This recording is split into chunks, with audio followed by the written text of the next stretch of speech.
There is a document in the Thal-Mouri Institute for Xenocultural Studies that is kept, at the specific request of its authors, in a locked archive accessible only to researchers with a minimum of 3 years of cross-civilizational fieldwork experience, and a signed acknowledgement that the contents may produce lasting changes in their understanding of sapient behavior. The document is not classified. It is not sensitive in any security or diplomatic sense. Well, it contains no information that could be used for military advantage, economic manipulation, or political leverage. It is locked because its authors, 4 of the most respected field researchers in the Thal-Mouri's 3,000-year tradition of xenocultural anthropology, submitted a formal request upon completion that it only be read by people who were prepared to have their assumptions about the nature of rational civilized behavior permanently revised. The Institute's ethics board reviewed the request. They granted it. They also, after reading the document themselves, added a second condition. Prospective readers must confirm they are not currently in a period of significant personal stress, as the document may compound existing destabilization. The document is titled Field Report, Observational Study of Human Ritual Commerce, the Black Friday Event, First-Hand Ethnographic Account. It runs to 612 pages. The executive summary is one sentence. It reads, "We went in. We came out. We are not the same. This is the story of what happened inside." The research team was assembled with extraordinary care. Lead researcher Sefton, the same cultural historian who had documented the Vareth 9 engagement and who had, in the years since, developed a reputation as the foremost expert on human behavior in crisis conditions, had been planning the Black Friday study for 4 years. 4 years of background research, cultural, context analysis, preliminary observation, and the kind of meticulous preparation that characterized the Thal-Mouri's approach to fieldwork, and had, over 3,000 years, produced some of the most comprehensive xenocultural documentation in the known galaxy. The study had arisen from a specific gap in the existing literature. Human commerce was well documented. Human economic behavior, trade practices, consumer psychology, retail architecture, all of it had been studied extensively, with results that ranged from the expected to the merely interesting. Humans bought things. They valued things. They made complex decisions about resource allocation with a combination of rational calculation and emotional response that was consistent with what you'd expect from an apex predator species that had developed sophisticated social structures. But there was one event, one specific, annual, deeply embedded cultural phenomenon that appeared repeatedly in the background data and that no field researcher had ever directly studied. It appeared in economic records as the single highest volume retail commerce period in the human calendar. It appeared in sociological literature under descriptions that ranged from a significant cultural event to a recurring mass behavioral anomaly to, in one notably candid assessment by a human sociologist who had clearly been personally affected by the subject matter, a yearly reminder that civilization is thinner than we think. It appeared in human popular culture as a subject of humor, horror, genuine anticipation, and a very specific form of pride that Sefton had spent considerable time trying to categorize and had eventually filed under competitive satisfaction with a note that the category was probably insufficient. It was called Black Friday. Sefton had done the background reading. She had reviewed the economic data. She had watched, on archive footage, several hundred hours of the event from various human retail locations across various years and regions. She had read the human literature, journalistic, academic, personal account, until she felt she had the most comprehensive pre-field understanding of the phenomenon available to a non-human researcher.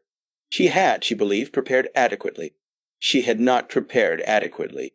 None of them had. but she had prepared the least inadequately, which was why she was lead researcher, and why she was, of the 4 members of the team, the one who retained functional analytical capacity the longest before the situation overtook her. The other 3 team members were field observer Kesvar, whose specialization was human social hierarchy, and whose previous fieldwork had included a 14-month study of human corporate organizational behavior that had produced a landmark paper and, as a secondary effect, a permanent philosophical reorientation regarding the nature of authority. Cultural analyst Prensali, whose specialization was human ritual behavior and who had previously documented 17 distinct human ceremonial traditions with the serene detachment of someone who found human rituals fascinating precisely because they were so thoroughly unlike anything in Thal-Mouri tradition. And junior researcher Dov Tan, who was Sev Tan's nephew and who had specifically requested assignment to this study on the grounds that he had been following human cultural research his entire academic career and was ready for field experience. He was 23 years old. He had never done field work before. This would turn out to be the most consequential personnel decision of the entire study. They arrived at the field site, a large retail facility in the Midwest of the North American continent, chosen for its size, its representativeness of the broader phenomenon, and its proximity to a university research partner who had agreed to provide logistical support and translation assistance at 600 hours. On the day before the event, they had 24 hours to get oriented before Black Friday began. They spent those 24 hours in a state of rapidly escalating bewilderment that, in retrospect, should have been their first warning. The facility was called, according to the signage, Walmart Supercenter. It was the largest enclosed commercial space any of the research team had encountered. Sev Tian had reviewed the architectural specifications and understood, intellectually, that it was large. Standing inside, it was different from understanding it intellectually. "It goes on," said Kesvar, from beside her, looking down an aisle that appeared to extend to a theoretical horizon. 42 aisles, Sev Tian confirmed, consulting her notes. Approximately 250,000 distinct product variety. Average of 11,000 customers per day under normal operating conditions. And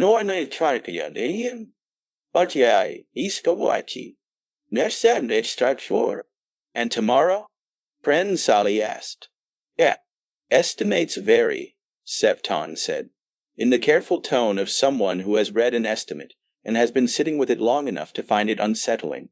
"Between 40 and 80,000. Right.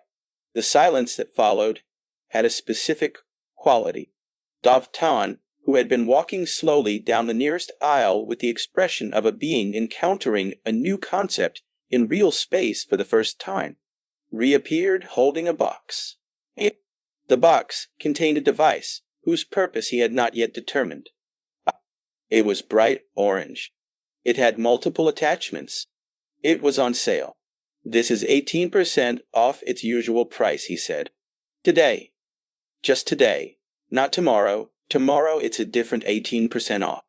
"That's correct," said their human liaison, a doctoral student named Marcus Webb, who had been assigned to assist them, and who had, Sevaton noted, a slightly glazed quality to his eyes that she would later understand was the result of his having explained Black Friday to alien researchers 6 times in the past 2 years and having found, each time, that the explanation did not fully prepare anyone for the reality. "Why?" Dovtan asked. "Pricing strategy," Marcus said. "Stores discount specific items at specific times to create urgency and drive traffic." "Create urgency," Dovtan said slowly. "You manufacture the urgency. It isn't real urgency." "That's correct." "And people respond to it. Every year. Even knowing it's manufactured." Marcus looked at him. "Even knowing," he confirmed. "In fact, some people know it's manufactured. and still feel the urgency. And that makes them feel slightly embarrassed. And the embarrassment produces additional urgency because now there's a social pressure component and he stopped. It's complicated. Me? And tried to. Dovtan put the box back. He picked it up again. He put it back. I understand, he said, in a tone that suggested he understood something he wished he didn't. 17. Wrote in her field notes. Day -1. Initial assessment of field site complete. Vital when via ISCO complete. Team is oriented. We are prepared. She crossed out the last sentence. She wrote, we believe we are prepared. She crossed that out too. She wrote, Marcus has suggested we get a good night's sleep. Black Friday officially began at this particular facility at midnight. The research team took their positions at 2,300 hours. Observation stations had been arranged with their research partner, elevated positions near the entrance. Corridor and the primary high-value merchandise sections, with clear sight lines and recording equipment. Sevtan was at Station 1, near the entrance. Kes Var was at Station 2, near what Marcus had identified as the electronics section, which he had flagged, with the particular emphasis of a man who had seen things as the primary zone of interest. Prensali was at Station 3, covering the general merchandise area. Dovtan was at Station 4, which was a mobile position. He would move through the space as needed, providing ground-level observational data. Marcus was at a central coordination point, available to all 4 stations via communication link. At 2,300, the facility's exterior was quiet. The parking area was not. The parking area, Kesvar said over the link, from her elevated position near a window that gave a partial view of the exterior, is full. Capacity? Sevatan asked. Exceeding capacity, Kesvar said. I'm reading vehicles parked on grass areas in adjacent lots on the roadway shoulder. There are also a pause. There are humans who appear to have been here for some time. There are folding chairs. There are blankets. Some of them are eating. They camped, Prensali said from Station 3, where she had been reviewing the pre-event crowd visible through the facility's glass fronted. They arrived before the end of the business day yesterday and established temporary bivouacs to secure favorable entry positioning. Camping, said Dovtan. For a sale.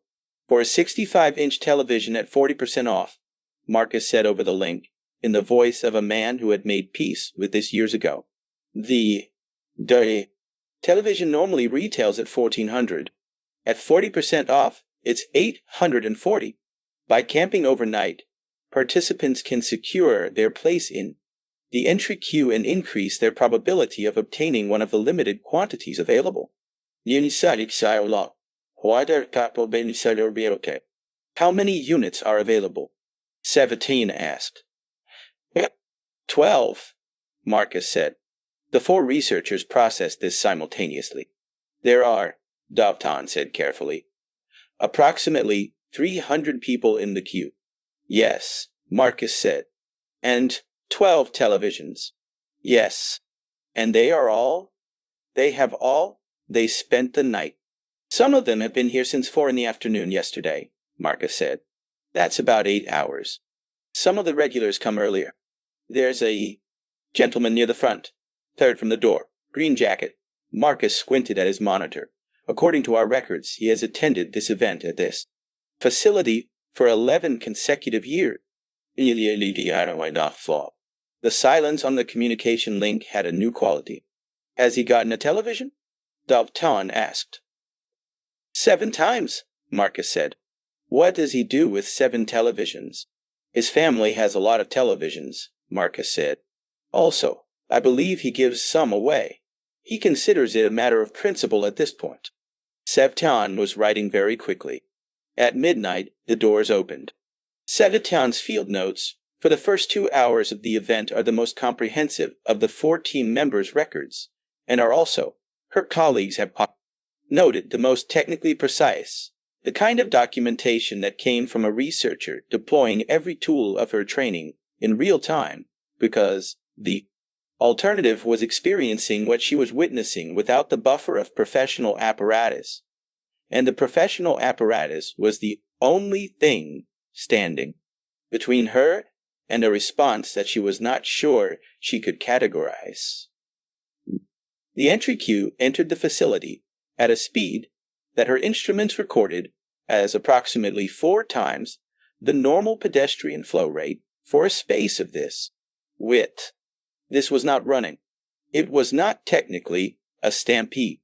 It was something for which Sevton did not have a precise term, a compressed, urgent, forward-directed mass movement in which individuals maintain their individual trajectories while simultaneously responding to the trajectories of everyone around them, like a flock of birds or a school of fish, except that the flock of birds was carrying shopping carts. The shopping carts were, she noted, deployed with extraordinary skill.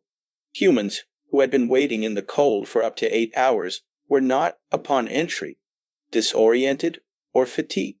They were, apparently, the opposite. They moved with the specific energy of beings who had been in a resting state and had just been released from it, and the direction of their movement was precise, purposeful, and clearly pre-planned. "They've mapped the store," Kesvar said from Station 2, with the tone of someone watching a military maneuver. "They know where they're going. The route. Optimization. They've pre-calculated the optimal path from entry to target item, and they're executing it." The gentleman in the green jacket, Dov Tan, reported from his mobile position, slightly breathless. He had, Sevton would later learn, been briefly caught in the initial flow and carried approximately 30 meters before he found a stationary point, went directly to the electronics section. He didn't look at anything else. He moved at, I'm estimating, twice normal walking speed, sustained. He was at the television display in 45 seconds from the door. Not at Biden. You died. Was there competition? Sevton asked. 4 others arrived within 8 seconds of him, Davtan said. 3 were unable to obtain the item. 1 obtained the item, and then a pause.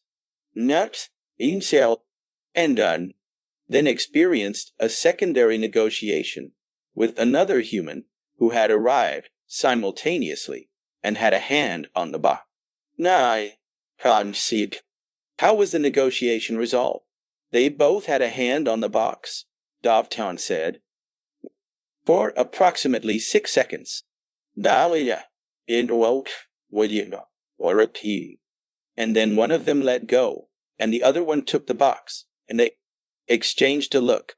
I'm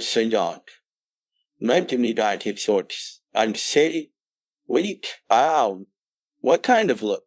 A very long pause. I have been trying to classify it, Davtane said. I'll include the recording. I think it might require a new category. Sevtion made a note. She would review the recording later. The recording would, when she reviewed it, produce in her the specific response of a researcher encountering data that reorients their entire analytical framework. The look exchanged between 2 humans over a large format television at 7 hours on Black Friday was something she would spend 3 chapters of the final report trying to fully characterize, and would ultimately conclude combined elements of respect, competitive acknowledgement, shared absurdity, and a kind of deep, genuine human warmth that had absolutely no business being present in a retail con. At midnight, and was there anyway? At 23, something happened in aisle 14 that caused Prensali to transmit a single word over the communication link. The word was, "Oh," followed by silence. Prensali, Sevton said. Report. What? Wait. A pause. 2 humans are competing for the last unit of a discounted kitchen appliance. The appliance is a lawn. She consulted her notes. An air fryer. They each have 1 hand on it. meticulous. Indeed, so. Standard acquisition dispute, Kesvar said. Document the resolution. They've been like this for another pause. They've been holding it for 4 minutes. 4 minutes, Sevtan said. Neither of them is letting go. They're not speaking to each other. They're just holding it and looking at each other. And Friend Sally's voice had acquired a quality. I'd been watching them for 4 minutes, and I need to tell you something. Go ahead, Sevtan said. They're smiling, Friend Sally said. Both of them. They're holding a discounted kitchen appliance at midnight in a large retail facility, and they're smiling at each other like this is... She stopped. Like it's what? Sevtan asked. Like it's fun, Friend Sally said, in a tone of complete bewilderment. Like they're having fun. A 5-second silence on the link. They're having fun, Kesvar said. They're having fun, Friend Sally confirmed. At 27 hours, Dovtan said. In a Walmart. By another silence. Marcus, Sevtan said. Yes, Marcus said. Is this normal? The smiling? Oh, definitely, Marcus said. Black Friday is... A lot of people really enjoy it. It's the competition. Gouge, Eeyore, and the deal. And the story you get afterward. Like Mike. Aunt has gone every year for 20 years, and she'll tell you about specific deals from 2009. In detail. Dad, Paul. With the kind of tone you'd use for... He searched for. A comparison. For a good memory. The communication link was quiet for a moment. They enjoy it, Sevtan said. Most of them, Marcus said. The ones who've been before. There's a thing that happens when you've done something that seems crazy, and it worked out.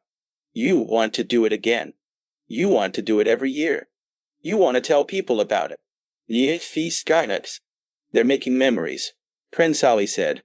At Walmart, Dovtan said. At Walmart, Marcus confirmed pleasantly. In aisle 14, one of the humans released the air fryer.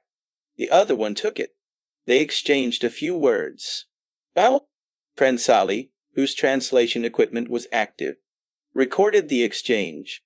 It would appear in Chapter 4 of the final report, in a section titled Resolution, Rituals, and Post-Competitive Social Bonding, as an example of what the report characterized as the human capacity to transform competitive adversarial contexts into social connection with a speed and completeness that remains, for this research team, one of the most consistently disorienting features of human behavioral observation.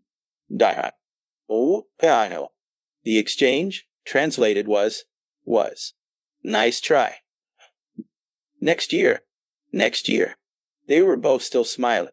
The field notes for the 200 to 600 period are less consistent than the earlier record.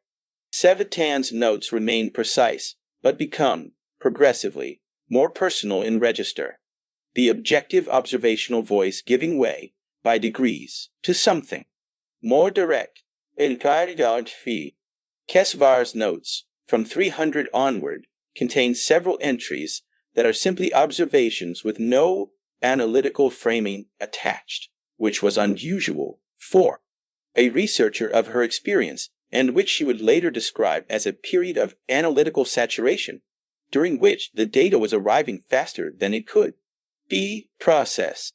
Friend Sally's notes for the 400 period contain a 3-page description of a human grandmother and her 2 adult grandchildren navigating the toy aisle together, which was not in the original research protocol, but which Friend Sally could not stop writing about, and which became, in the final report, the basis for what many subsequent researchers have identified as the most important section, the chapter on intergenerational transmission of ritual behavior.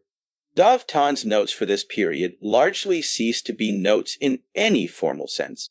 At 247, Dovtan transmitted over the communication link. I'm in the snack aisle. That's not in your observation zone, Sevtan said. I know, Dovtan said. A human offered me something. A small cake. It's called a Twinkie. I've been in the snack aisle for 20 minutes. Dovtan. The packaging says it has a shelf life of 45 days, he said, with the tone of someone who has found a fact so interesting he cannot move past it. 45 days for a cake, Sev. Why does a cake last 45 days? That's not relevant to the study. It might be relevant to the study, he said. I think it might be very relevant. I think the fact that they've engineered food for permanence and they're eating it at 3 in the morning in a retail facility while competing for televisions might be one of the most human things I've encountered in 4 years of following this culture, and I think I need to sit with it. A long pause. Are you sitting with it in the snack aisle? Savtin asked. Yes, Dovtan said. The human who gave me the Twinkie is also sitting here. We're not talking. We're just sitting. Is this producing useful observational data? Dovtan considered this. Yes, he said finally, but not the kind I know how to write up yet. At 400, something happened that the final report describes in its introduction as the event that crystallized, for the research team, the central thesis of this study. Sevitan was at her observation station near the entrance, documenting the sustained flow of customers, which had not diminished in 4 hours, which was itself a datum she had not fully anticipated, when she became aware of a sound from the direction of the electronic section. Not a disturbance, not a conflict, a sound she could not immediately classify. She moved to get a better angle. What she saw, approximately 60 humans in the electronic section, gathered in a rough semicircle around the now empty television display, the 12 unit, had sold in the first 4 minutes. She had documented this, watching a large screen that was cycling through a slideshow of discounted products available elsewhere in the store. They were not watching the slideshow. They were watching each other watch the slideshow, and they were, most of them, smiling. Some of them were talking. Sevtan activated her translation equipment. A man in a red hat was telling someone about the television he'd gotten in 2017 and how it was still working. A woman with 3 children was negotiating which child got to carry the item she'd obtained. 2 elderly humans were discussing, with great specificity and evident pleasure, the comparative quality of this year's deals versus last year's deals, with references to specific years going back a decade. A young man was on a communication device, apparently narrating what had happened in the past 4 hours to someone who had not been there, with the particular animation of someone telling a story they knew was good. A teenager, sitting on the floor against the base of a shelf, was showing a video on their device to 2 other teenagers who had also sat down, and all 3 of them were laughing. Sevtian stood at the edge of this and watched it for a while. She had spent 4 years studying humans. She had read the literature. She had watched the footage. She had interviewed diplomats and scientists and ordinary people about their culture and their history and their inner lives. She had attended ceremonies and celebrations and meetings and memorials. She had been present for significant historical moments. She had watched humans at their most consequential and their most mundane. She was not prepared for this. Not because it was extreme, because it was the opposite. Because it was so ordinary. So entirely, completely, unremarkably ordinary. 60 people standing in a store at 4 in the morning after staying up all night to buy things they mostly didn't urgently need, talking to each other and laughing and telling stories. And it was ordinary in a way that was, she found, impossible to look at without feeling something she couldn't fully name. Marcus appeared at her elbow. She had not heard him approach. You okay? He asked. She considered the question. I've been trying, she said slowly, for 4 hours to understand what this is. Taxonomically, what category of behavior, what function it serves, what it tells us about resource acquisition patterns, or social hierarchy, or competitive instinct, or, she stopped. And? Marcus said. And I think, she said, that I've been looking at it wrong. How so? She watched the man in the red hat finish his television story. The person he'd been telling it to laughed. He laughed too. And he looked pleased, not with what? Himself, exactly, but with the laughter, with the having of a story to tell and someone to tell it to. I've been studying the commerce, she said, the acquisition, the competition, the behavioral economic. She paused. I don't think that's what this is. What is it? Marcus asked. She was quiet for a moment. I think this is a party, she said. Marcus looked at the 60 humans in the electronics section of a Walmart at 4 in the morning and thought about it. Yeah, he said. I think you're right. The final report was submitted 8 months after the fieldwork concluded. It was 612 pages. It had 4 authors, all of whom had reviewed it in its final form, and all of whom had added, at the end, a personal note, the kind of addendum that was not standard in Thal-Mouri academic practice, but that the Institute's ethics board had, upon reading the draft, gently suggested, might be appropriate. Sevatan's note read, I have been a cultural historian for 30 years. I have studied human civilization since its earliest contact with the galactic community, and I have considered myself, not without reason, to be a reasonably sophisticated observer of their behavior. I was not prepared for this study. Not because it was dangerous or distressing, or beyond the scope of my professional capacity. I was not prepared because it revealed something about humans that I had been observing for 30 years without fully seeing. We study humans for their history, their diplomacy, their military capability, their art, their coffee. We study them for the extraordinary things, the warden, force, the poetry, the patience, the smile that rewired an empire's threat assessment. We look for the things that explain their significance in the galactic story. But Black Friday is not extraordinary. It is the most ordinary thing we documented in 4 years of fieldwork. 60,000 people in a single facility, staying up all night to buy things they largely don't need, competing with and accommodating and laughing with and telling stories to complete strangers, because it is a tradition, because it is a story to tell afterward, because the Green Jacket Man has done it 11 years and 7 televisions, and he will do it again next year, because 2 people can hold a kitchen appliance at midnight and smile at each other and say next year and mean it as a kind of promise. I went in to study a ritual of commerce. I came out having documented something I don't have a precise word for. The closest I can manage in any language is the texture of ordinary human life. It is, I have concluded, the most overwhelming thing I have ever observed. Not because it is grand, because it is not, because it is entirely, completely, irreducibly itself, loud and chaotic and wasteful and warm and funny and tender and absolutely certain of its own value without being able to articulate. That value is.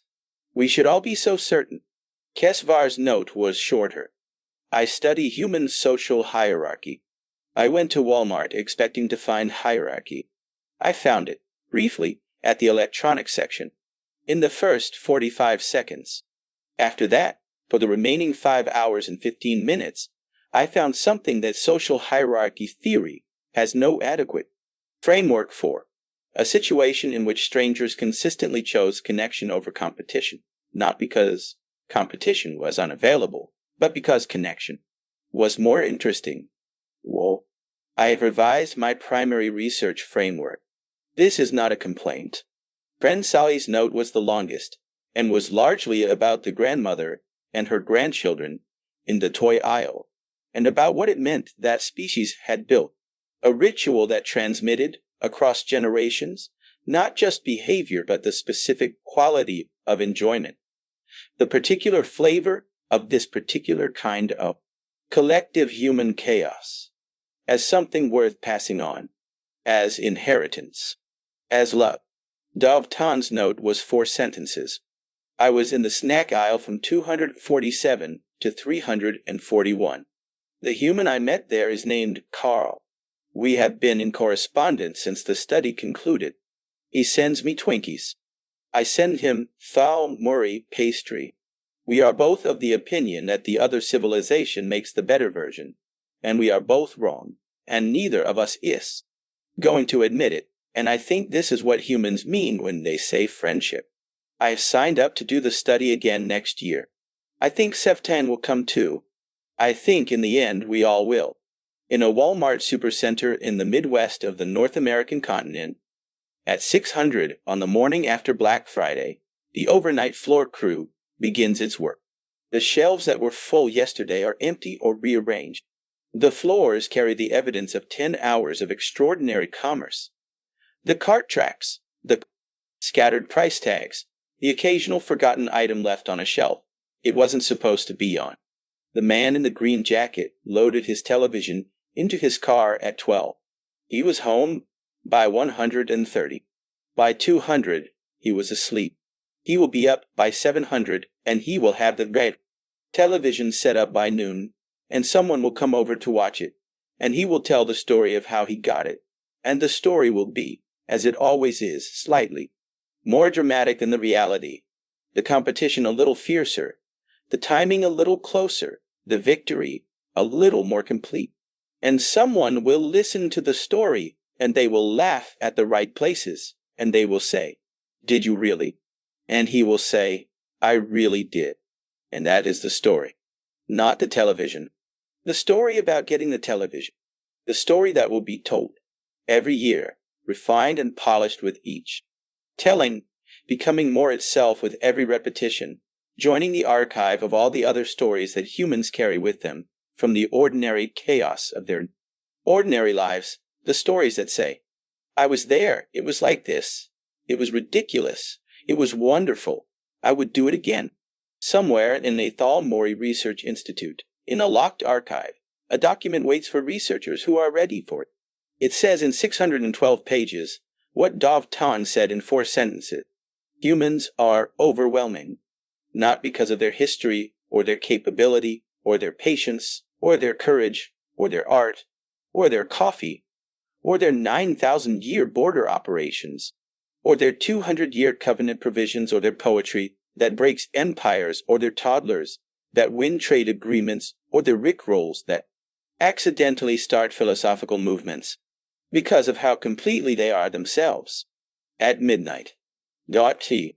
in a Walmart, Airway, holding a kitchen appliance, smiling. At 4 in the morning in the electronics section, making memories in a place that was not built for memories and doing it anyway, because that is what humans do. They make the world mean something by being in it fully, recklessly, warmly, all the way down to the bottom. They cannot help it. They have always been like this. They always will be.